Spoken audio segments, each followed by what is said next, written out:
Hey everybody, it's Shadster from shadratKustoms again, working on this 32 Ford.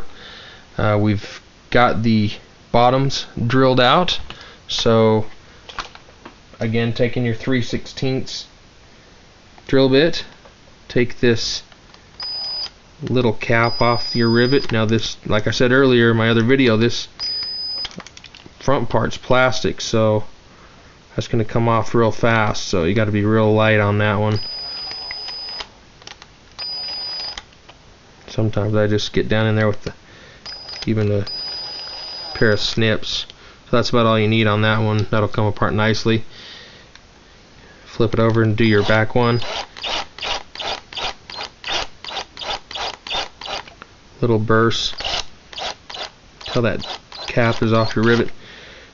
Now the reason for not wanting to damage your chassis plate is because when you go back to drill your cars back apart, you still want plenty of material left on your chassis for your screw to be able to grab onto, so you don't have to do any gluing.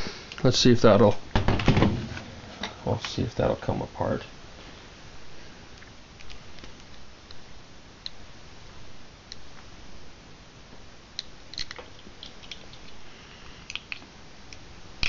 Okay, yeah, nice and easy. Sometimes those front ones don't want to come apart too well, but let's see, maybe take a little bit more off with your bit.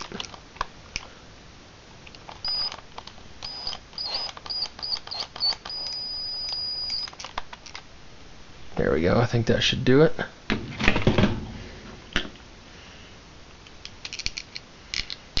Okay, so nice and apart. So now you've got your interior, your engine, your glass, and these are a lot easier to work with. They're plastic on the inside, so you just get down in there with your screwdriver, bend those little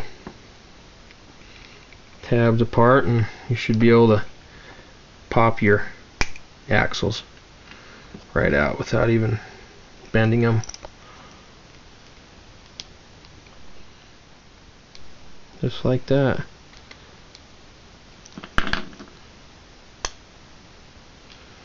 Okay, so you've got both of your cars apart. Now if we line both of these tires up, you'll notice that the axle lengths are different. The axles we want to use on the 32 aren't going to fit down in there. You don't want them rubbing, you still want to be able to have your car roll. So see how they're not going to fit in there correctly. So what we want to do is take your pair of snips, and I like to snip the very top head off of these factory axles. Make sure you're either wearing glasses or closing your eyes or something, because when you clip those, that end's going to go flying. I like to cut them off on the end because that still leaves you a piece of an axle to use for a later project. So you pop those off, your tires are going to come out nice and clean, so you end up with your axle piece and your tires. Do that same thing for the back ones.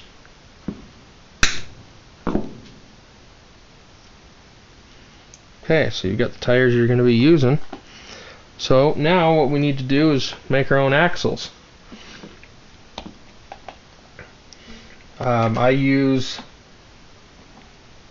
.032 piano wire, they call it, music wire. You can pick that up at any hobby shop.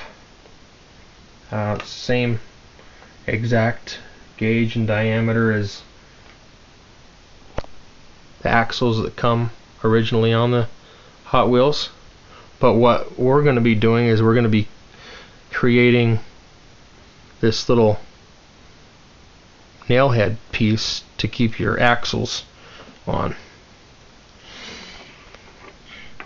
So what I do is I use a couple little pieces of a little miniature Jenga game that I picked up at a garage sale a while back, and I'll put my chassis plate up here on the top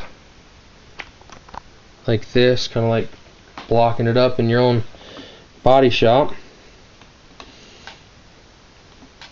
And then I'll just run a piece. Okay, so we're working on the, let's see, we're working on the, I think they're both the same, but this one's going to be working on the back. So we're going to be using the big tires. So what I'll do is I'll run this piano wire down the middle and throw my other tire on the back. Make sure that you're putting your tires on not backwards. So what you're going to end up with is something similar to this. You want to make sure you give yourself enough room to work with this piano wire. Come back on the back side and snip yourself off a little bit extra. Hold on to your rod or it's going to go flying.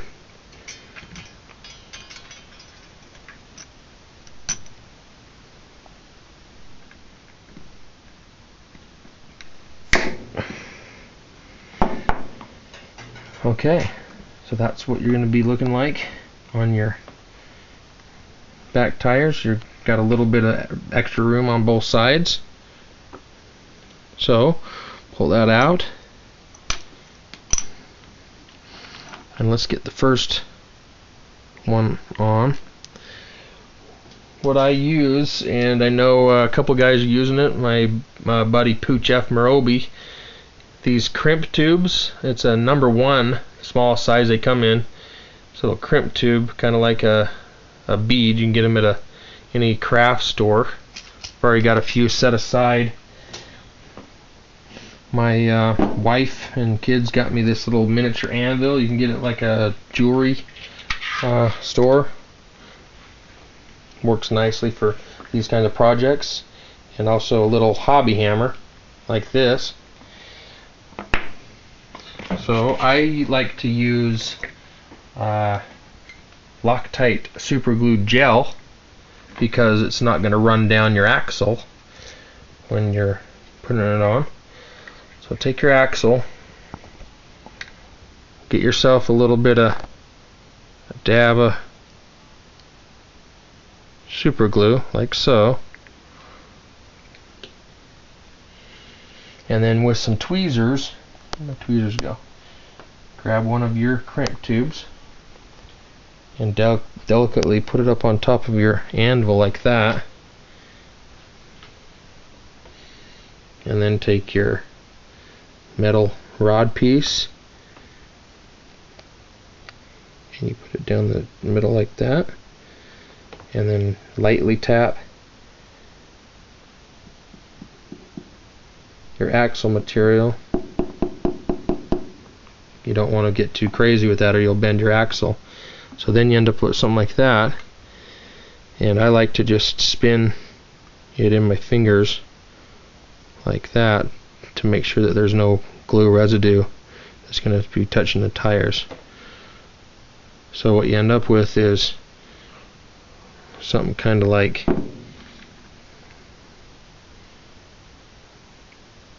that. Alright, now that makes it so you can put your first tire on. That's where you're going to be on with that first tire. Get your plate put back up.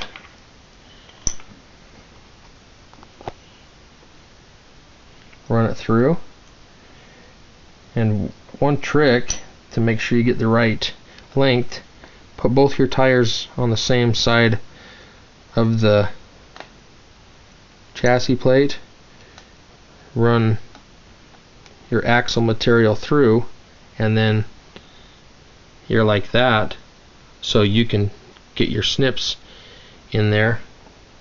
Which ones do we want to use? Get your snips in there, and you're going to get a true read of where you need to cut your axles. Now let's put this away from us so we don't shoot ourselves in the face with this.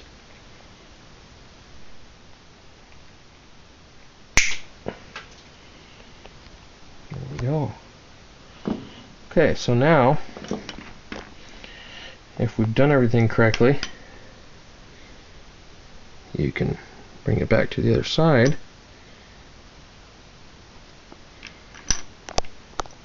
And you'll put your axle in.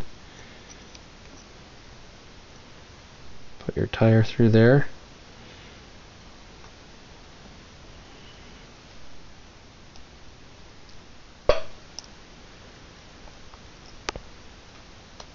And your axle is the perfect length. Now all we got to do is finish the other side with the same method, using the same crimp tube method.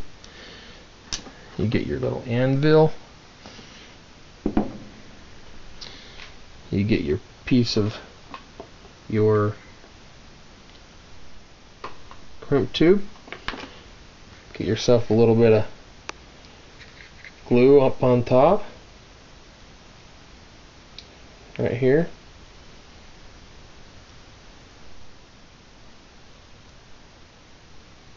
Tiny little piece of super glue gel. Looks like mine's running out. It's a good thing I got a backup. Good thing I got a backup thing of Loctite gel for when this one runs out.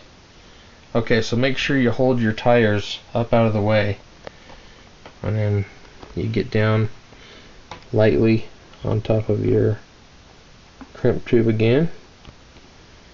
Sometimes they'll get off center. Luckily your gel's holding it in place.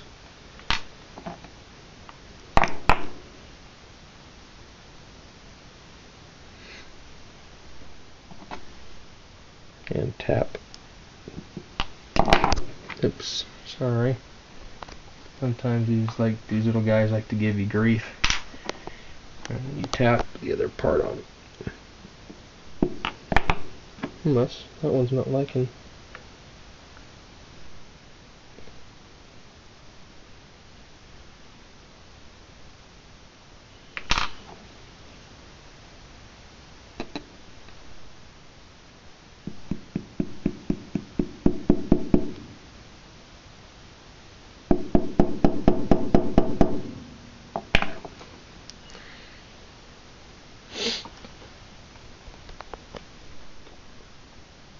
Straighten it out, keep it out of the way of the glue.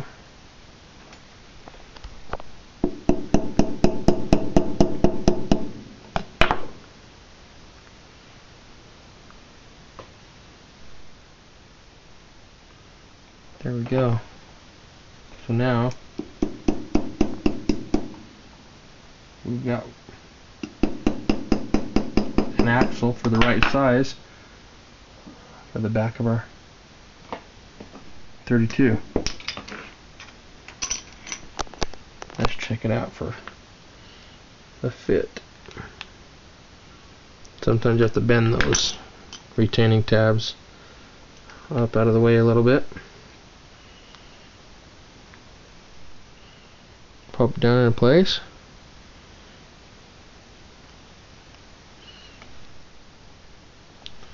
And that's what you end up with on the back of your car. Now what you can do, and what I like to do, is I'll take some silver chrome testers and a toothpick and lightly put that in there, get yourself a little bit, and put a little bit over the top of your crimp tube, so let that dry, and then it looks like factory axle. You can't really even tell that it's been taken off. So maybe I'll do another video just showing that. A lot of guys, including myself, I'll show you one that I did the other day, but like to color match these axles right here. Instead of using silver, I used red to kind of match the red lines on the tire and the logos on my little hauler there. So